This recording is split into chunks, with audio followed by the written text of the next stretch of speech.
à toutes et à tous, on est ravis de vous retrouver sur notre chaîne YouTube meilleurscpi.com. Vous êtes de plus en plus à nous suivre et aujourd'hui on va vous parler des SCPI qui valent le détour. Voilà, ces nouvelles SCPI qui ont été lancées au cours des dernières années. Alors ça fait 50 ans que les SCPI ça existe. Principalement il y a des SCPI dites de bureau, immobilier d'entreprise. La deuxième classe d'actifs c'est les SCPI commerce et depuis quelques années on a des SCPI d'un nouveau genre qui ont été lancés. Alors on peut parler des SCPI dites logistiques. On a vu plusieurs SCPI dans la logique de logistique et de locaux d'activité. On peut parler d'LF Opportunité Immo et également de la SCPI Active Immo. Alors ces SCPI, qu'est-ce qu'elles achètent?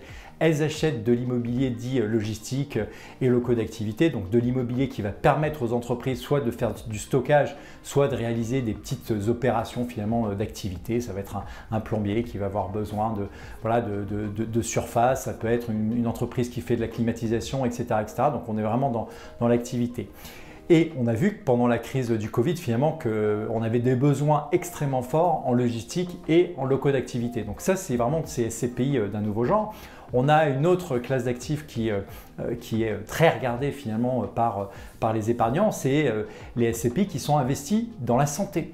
Alors sur les SCPI investis dans la santé, on va vous parler de trois principales SCPI. La première, c'est la SCPI Primovie de chez Primonial REM. On a une deuxième SCPI, c'est la SCPI Pierreval Santé de Real Asset Management. Et puis la troisième, c'est la SCPI foncière des praticiens. Alors dans cet univers des SCPI santé, eh bien qu'est-ce que font les gérants? Eh bien ils achètent des murs d'EHPAD, des murs de résidences médicalisées, de cliniques, de crèches, donc tout ce qui est finalement autour de la vie, de maisons de retraite également, vraiment tout ce qui est autour de la vie. Et généralement, vous avez des durées de baux qui sont importantes. Vous avez une durée qui est généralement comprise entre 15 et 25 ans parce que les opérateurs ont besoin d'avoir une visibilité très longue sur leur outil de travail qui est finalement l'actif immobilier. Voilà, donc c'est une tendance très forte et on a vu au cours des dernières années qu'il y avait une collecte très importante qui était arrivée dans l'univers des SCPI de santé. Bien évidemment, il faut avoir en tête que les SCPI un peu entre guillemets d'un nouveau genre, ce sont des SCPI de diversification. Ça veut dire que si vous faites votre premier investissement SCPI, moi je vous conseillerais plutôt de commencer par une SCPI diversifiée.